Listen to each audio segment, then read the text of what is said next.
तो चलिए देखते हैं 8 अगस्त का जो इम्पोर्टेंट करंट अफेयर है उसको हम लोग अभी देखते हैं। और अगर ये वीडियो आपको पसंद आता है तो लाइक शेयर और सब्सक्राइब करें चैनल को। इसके साथ साथ बीपीएससी 70 के लिए जो कंपाइल्ड करंट अफेयर का सीरीज है मंथ वाइज, वो भी चैनल पे आ चुका है। तो इस वीडियो को भी आप लोग प्लेलिस्ट से जाकर देख सकते हैं। तो चलिए शुरू करते हैं पहले न्यूज के साथ। Chhattisgarh to get new tiger reserve. अभी देखिए छत्तीसगढ़ में एक नया टाइगर रिजर्व बनाया गया है। तो अब टोटल टाइगर रिजर्व की संख्या कितनी हो गई है अपने देश में? तो ये है 56। मतलब कि जो टोटल टाइगर रिजर्व है ये हो गया है 56। और अगर छत्तीसगढ़ में नया टाइगर रिजर्व बना है तो छत्तीसगढ़ का ये 4th टाइगर रिजर्व है। अभी देखिए चलिए इस टाइगर रिजर्व का हम लोग नाम देख लेते हैं। तो ये जो नया टाइगर रिजर्व है इसका नाम क्या है? गुरु घासीदास तिमूर पिंगली टाइगर रिजर्व। अभी देखिए पहले से गुरु घासीदास जो था ये नेशनल पार्क पहले से एग्जिस्ट करता है, और तिमूर पिंगली टाइगर रिजर्व, तिमूर पिंगली वाइल्ड लाइफ सेंचुरी है, ये पहले से मतलब एग्जिस्ट करता है। इन दोनों को मिलाकर एक नया टाइगर रिजर्व घोषित किया गया है। कहाँ? तो ये किया गया है उड़ीसा में।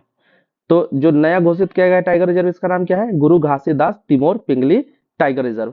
अभी देखिए ये उड़ीसा का चौथा टाइगर रिजर्व है। इससे पहले जो 3 और टाइगर रिजर्व है उड़ीसा में उसके बारे में हम लोग देख लेते हैं। तो इसका नाम क्या है? एक तो सिमलीपाल है, दूसरा सतकोसी है, तीसरा उदंती सीतांडी है, और ये चौथा गुरु घासीदास तिमोर पिंगली टाइगर रिजर्व। अभी देखिए ये 4 टाइगर रिजर्व में न्यू वाला तो इम्पोर्टेंट है ही, इसके अलावा एक और टाइगर रिजर्व इम्पोर्टेंट है, ये फर्स्ट नंबर वाला सिमलीपाल।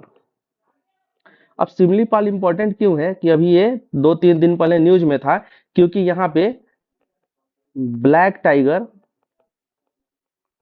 के प्रोटेक्शन के लिए इसको डेडिकेट किया गया है। किसको? सिमलीपाल टाइगर रिजर्व को। यहाँ पे ब्लैक टाइगर पाया जाता है, और ये इंडिया का इकलौता ऐसा टाइगर रिजर्व है जिसमें ब्लैक टाइगर पाया जाता है। Only tiger reserve in India, only TG in India.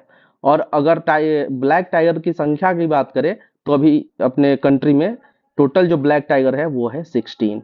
इसके अलावा हम लोग देख लेते हैं ये जो टाइगर रिजर्व बना है, जो गुरु घासीदास तिमोर टाइगर रिजर्व पिंगली टाइगर रिजर्व जो बना है, ये एरिया वाइज अगर इसकी बात करें तो ये एरिया वाइज 3rd नंबर पे आता है पूरे इंडिया में। तो जो सबसे बड़ा टाइगर रिजर्व है इंडिया का वो है नागार्जुन सागर श्री सलेम टाइगर रिजर्व, और ये क्या है? आंध्र प्रदेश में। मानस टाइगर रिजर्व ये कहाँ है? आसाम में।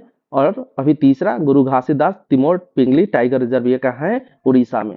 तो ये सारा कुछ था जो नया टाइगर रिजर्व बना है इसके बारे में। तो इसमें से जो भी इंपॉर्टेंट पॉइंट है हम लोग ध्यान रखेंगे। अच्छा एक बात और, ये जो नया वाला टाइगर रिजर्व बना है ये टोटल इसका जो एक्सपेंशन है ये 4 डिस्ट्रिक्ट में इसका एक्सपेंशन है, 4 डिस्ट्रिक्ट में। एक तो है कोरिया, बलरामपुर, भरतपुर और सूरजपुर, ये 4 डिस्ट्रिक्ट है जिसमें इसका एक्सपेंशन है। तो देखिए इसमें इंपॉर्टेंट क्या है? Korea district, Korea. अभी बीपीएससी 69th में ये सवाल पूछा गया था कि जो डेट लाइन है इंडिया वाली,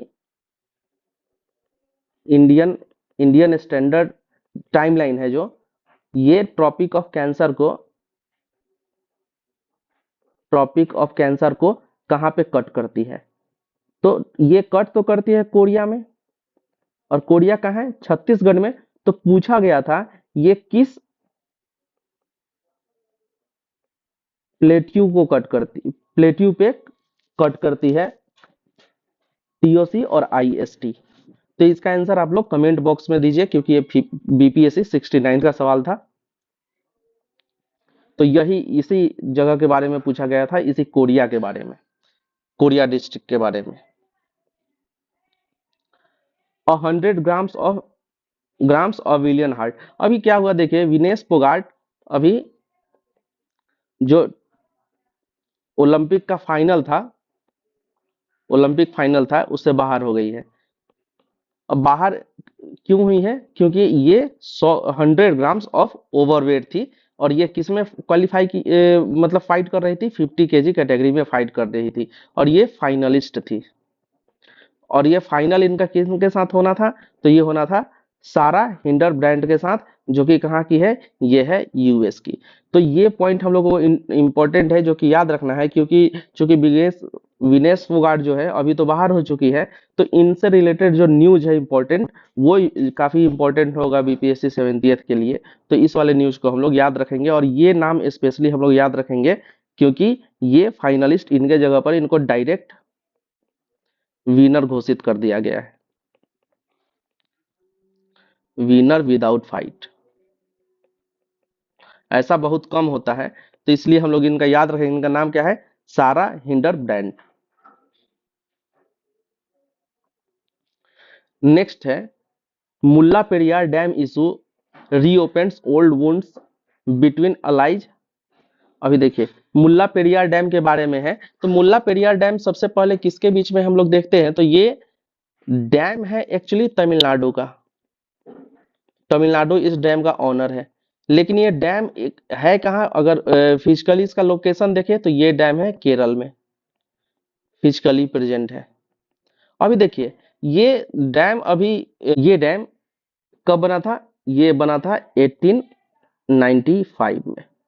तो देखिए ये डैम बहुत ही पुराना डैम है, और किस टाइप का डैम है, ये एक ग्रेविटी डैम है, 130 ईयर्स ओल्ड ये पुराना डैम है, यहाँ हम लोग देख सकते हैं।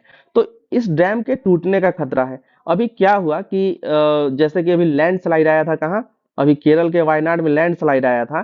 तो इन सब जो भी डिजास्टर्स हैं इसको मद्देनजर रखते हुए मुल्ला पेरियार डैम हमेशा एक इशू बना हुआ है, तो इसको फिर से अभी रीओपन किया गया है इस इशू को। मुल्ला पेरियार डैम है, ये कहाँ है, तो ये है केरल में, लेकिन इस पर ऑनरशिप किसका है, तो तमिलनाडु का इसका ऑनरशिप है। और इसके अलावा ये किस रिवर पे है, तो देखिए ये पेरियार रिवर है, ये पेरियार रिवर आ रही है, और ये पेरियार लेक है। तो ये पेरियार रिवर पे ये डैम है, पेरियार रिवर। और आप जानते हैं कि पेरियार किस तरह की नदी है,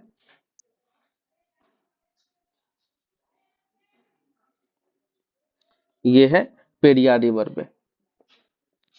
मुलान भी एक रिवर है, तो ये Confluence of Periyar and Mulan river के कॉन्फ्लुएंस पे है। लेकिन मेनली अगर बात मतलब ये दोनों रिवर के कॉन्फ्लुएंस पे है, मतलब जहां मिलती है वहां पे है। लेकिन अगर सिंपल हम लोग बात करें तो ये पेरियार रिवर पे ये डैम है। अभी देखिए ये एक न्यूज है कि जो अभी प्रिजनर से स्वैप हुआ था, तो कितने प्रिजनर का स्वैपिंग हुआ था, 26 प्रिजनर का स्वैपिंग हुआ था, किसके बीच में, रसिया और वर्सेज अमेरिका के बीच में। ये कोल्ड वार के प्रिजनर्स थे। तो देखिए दो नाम तो पहले से अभी हम लोग डिस्कस कर चुके। देखिए इसमें एक नया नाम ऐड हो गया है। ये किसका नाम है, ये है काला मुर्जा। ये कहाँ के है, ये कहाँ के हैं, ये रशियन सिटीजन है। अभी देखिए इससे पहले दो जो हाईलाइटेड नाम था इस एक्सचेंज में, वो थे इवान गेर्स्कोविच और दूसरा पॉल वेलन। अभी तीसरा नाम कौन सा है, काला मुर्जा।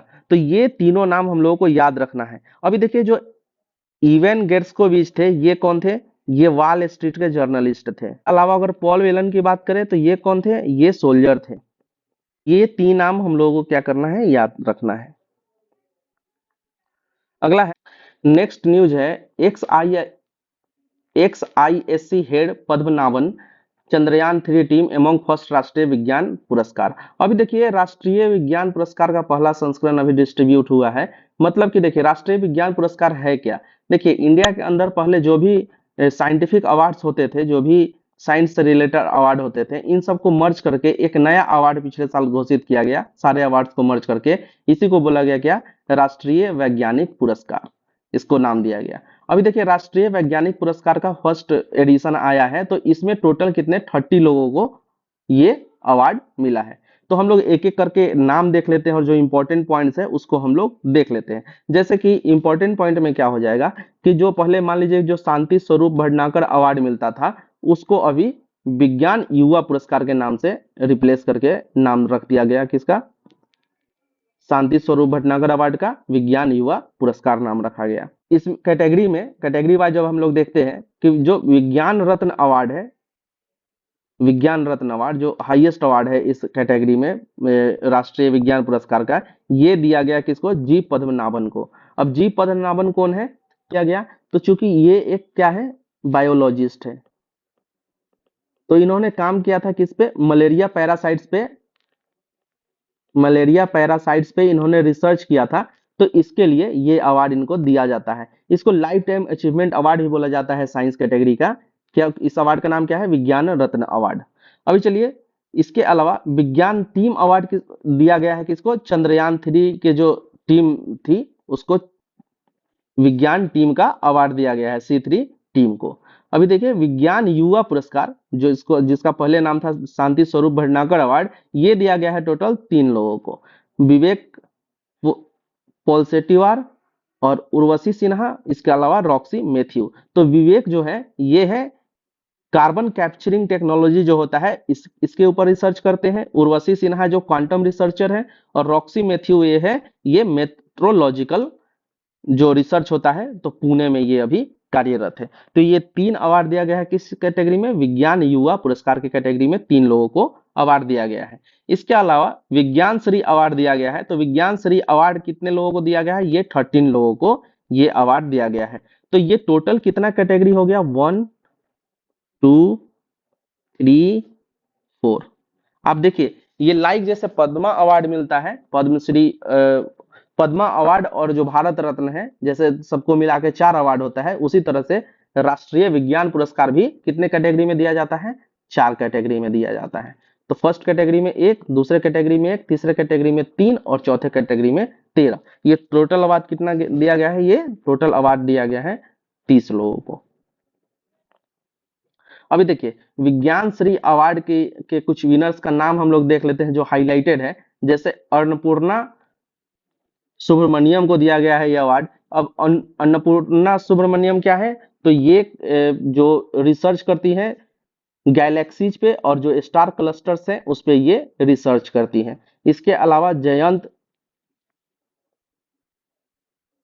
बालचंद्रन और नाभा मंडल को ये अवार्ड दिया गया है। इसके अलावा भी अभी 10 लोग हैं, लेकिन ये इंपॉर्टेंट जो हाईलाइटेड नेम है इसको हम लोगों ने अभी देख लिया। Negi appointed as additional secretary of PMO। अभी देखिए, कुछ अपॉइंटमेंट्स हुए हैं, तो उसको एक बार हम लोग देख लेते हैं। जैसे कि एडिशनल सेक्रेटरी टू PMO किसको बनाया गया है, तो ये बनाया गया है अमित सिंह नेगी को। इसके अलावा डेप्यूटी इलेक्शन कमिश्नर अपॉइंट किया गया है, ये काफी इंपॉर्टेंट है अपने लिए। तो अभी 3 डेप्यूटी इलेक्शन कमिश्नर अपॉइंट किए गए हैं, ये है मनीष गर्ग, संजय कुमार और अजीत कुमार। और अपने चीफ इलेक्शन कमिश्नर कौन है, राजीव कुमार है।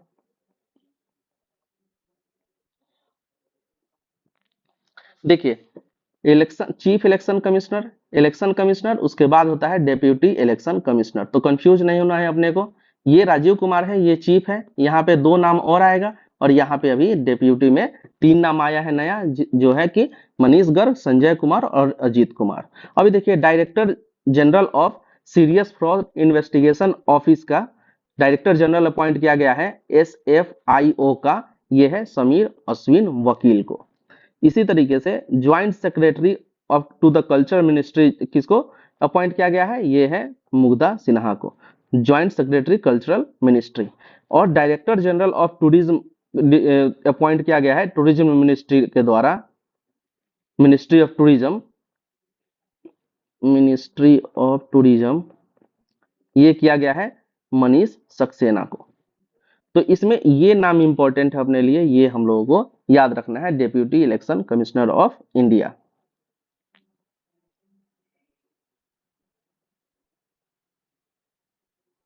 ये न्यूज है, अभी नेपाल में एक प्लेन क्रैश हुआ है फिर से। ये प्लेन क्रैश कहाँ हुआ है, तो ये हुआ है सूर्याचौर में। सूर्याचौर में प्लेन क्रैश हुआ है। इससे पहले भी नेपाल में एक प्लेन क्रैश हुआ था, और वो हुआ था कहाँ पे, त्रिभुवन इंटरनेशनल एयरपोर्ट पे।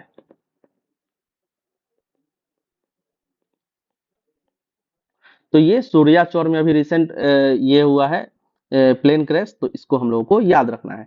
तो फ्रेंड्स, अगर आपको ये वीडियो आता है तो लाइक शेयर सब्सक्राइब करें, और साथ ही साथ